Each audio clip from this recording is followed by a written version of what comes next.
So today we're going to plant garlic in these wicking tubs. I got 3 wicking tubs left that I haven't planted for the winter. So I just looked, I just noticed I got a few of my little carrots coming up.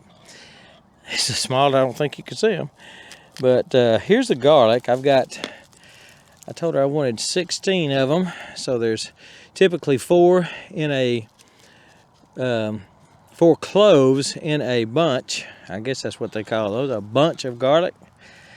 And they come nicely wrapped so they don't get the stuff all over you, all over your car and all over the postman's car and everything else.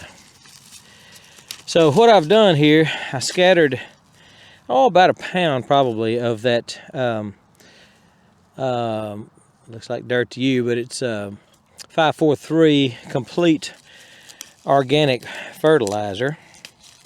About a pound of that over the top of each one of these. Again, I got 3 wicking tubs that I'm going to plant. And I don't see any really need to peel those terribly, so I won't. But I do need to mix in that fertilizer, but with it about the top 3 inches or so of the soil potting mix. This is just like the others I showed you the other day. This is older potting mix. This is my 3rd year on it. I don't have any intentions of replacing it, especially not anytime soon, but I think as long as it's going, I'm going, and I'm not going to worry about it. So we mix that in real good.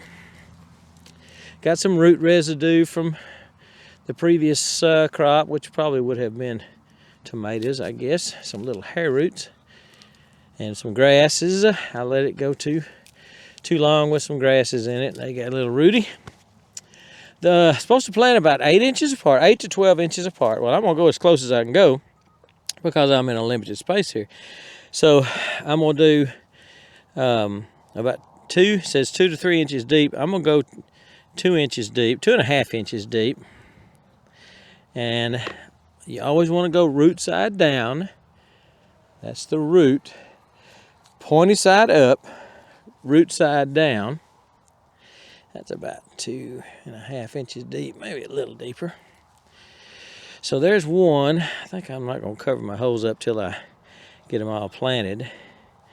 That's about 8 inches, 8 inches apart. 8 inches. I'm trying to see how many I can get in this wicking tub. And I'm going to plant 2 in here. So 2, 3, 4, 5, 6, 7, 8. There's 1, 2,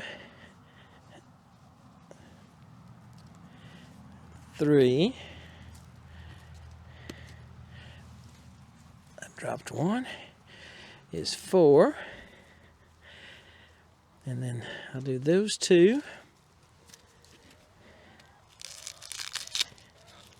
Again with my handy little hory. A couple of y'all said you would you picked one up last time I talked about it. Really like a hory knife. It's just man, they're so convenient for gardening. You know, I'm not going to castrate a calf with them or anything, but they're great for gardening.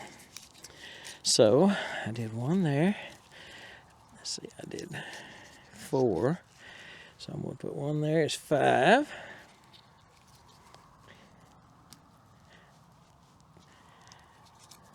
6. And then 7. And 8. That's a big clove. Good gosh. That's a big one. All right, cover them all over. Fertilizer will start doing its thing. I'll water them in. But let's just, let me show you this next tub. Now, this tub had a big mound of fire ants in it. I did my little special concoction, and I stirred them up the other day, and it was cold. But I didn't see any action whatsoever. And fire ants do get in your wicking tubs and even your earth boxes. So I'm gonna turn this over by hand and see if I'm gonna get bit. I don't think I am. Again, this has got a lot of grassy roots, residue in it. I always try to, if I pull a root out, I try to shake that potting mix off real good because that stuff's expensive.